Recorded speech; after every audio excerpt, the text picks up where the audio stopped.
Most betta fish don't die from old age. They die because of simple mistakes their owners don't even realize they're making. If your betta is not moving much, staying at the bottom, or losing its color, there's a reason. And chances are, it's something you're doing right now. In this video, I'm going to show you exactly how to care for a betta fish the right way, using the same principles experienced fish keepers follow. Intro.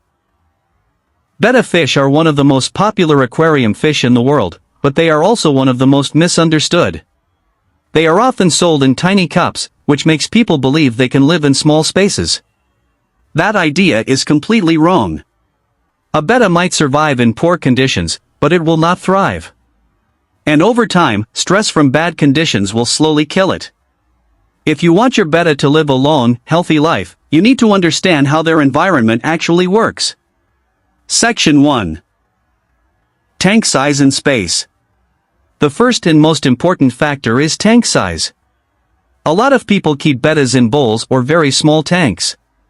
This creates a dangerous environment where waste builds up quickly and water quality becomes unstable. The minimum recommended tank size is 5 gallons. If you want better stability and a healthier fish, 10 gallons is even better. Larger tanks dilute toxins more effectively, maintain stable temperature, and reduce stress.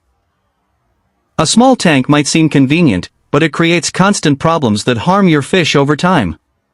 Section 2. Water temperature. Bettas are tropical fish, which means they require warm water to stay healthy. The ideal temperature range is between 78 and 80 degrees Fahrenheit. If the water is too cold, your betta's metabolism slows down. This leads to low energy, weak immune system, and increased risk of disease. Without a heater, water temperature can fluctuate throughout the day, especially at night. These changes create stress, which is one of the biggest silent killers of fish. A stable heater is not optional. It is essential. Section 3. Water quality and the nitrogen cycle. Water quality is something you cannot see, but it directly determines whether your fish lives or dies. When fish produce waste, it turns into ammonia. Ammonia is highly toxic and can burn your betta's gills even at low levels. Ammonia is then converted into nitrite, which is also toxic. Finally, nitrite becomes nitrate, which is less harmful but still dangerous if it builds up. This entire process is called the nitrogen cycle. In a healthy aquarium, beneficial bacteria break down these toxins and keep the water safe. If your tank is not properly cycled, your betta is constantly exposed to harmful chemicals. Section 4. How to cycle a tank. Cycling a tank means building up beneficial bacteria before or while keeping fish. The best method is a fishless cycle, where you allow bacteria to grow without exposing fish to toxins. This process usually takes a few weeks. Many beginners skip this step because they don't understand it. As a result, their fish suffers from poor water conditions right from the start. A properly cycled tank is the foundation of long-term success. Section 5. Filtration. A filter plays a critical role in maintaining water quality. It removes debris, supports beneficial bacteria, and keeps the environment stable. However, bettas do not like strong currents. In the wild, they live in slow-moving water. A strong filter can stress them and damage their fins. The best options are sponge filters or filters with adjustable flow. The goal is clean water with gentle movement. Section 6. Tank setup and environment. A well-designed tank reduces stress and improves your betta's quality of life. Bettas prefer environments with plants and hiding spots.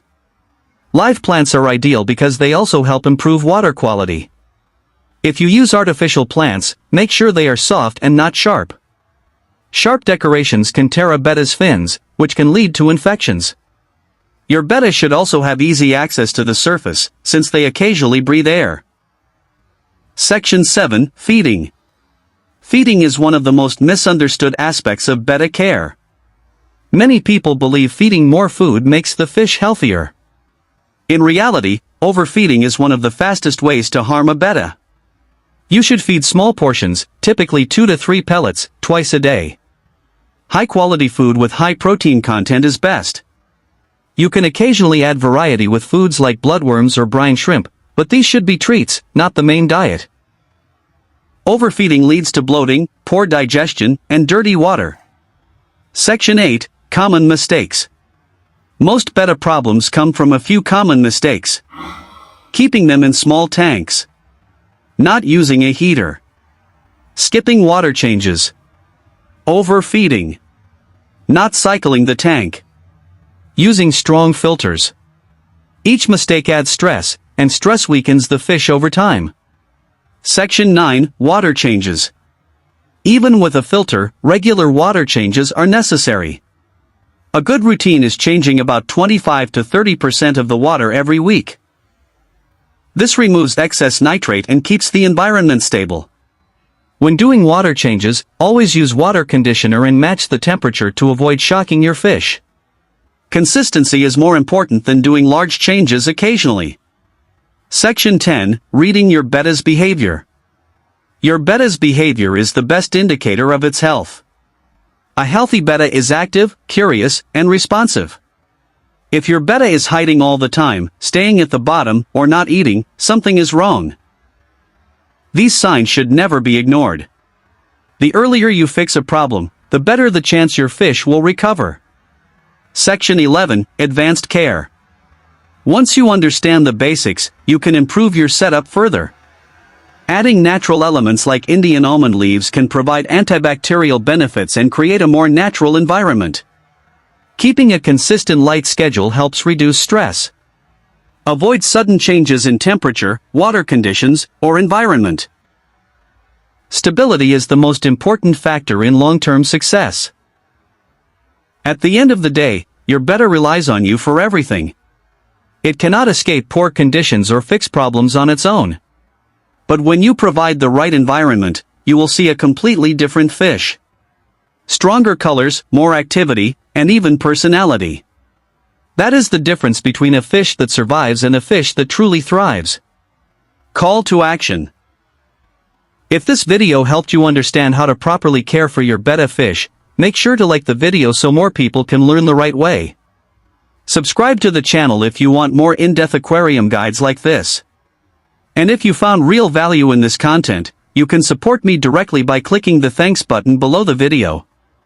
Your support helps me continue creating detailed guides like this and reach more people who want to care for their fish the right way.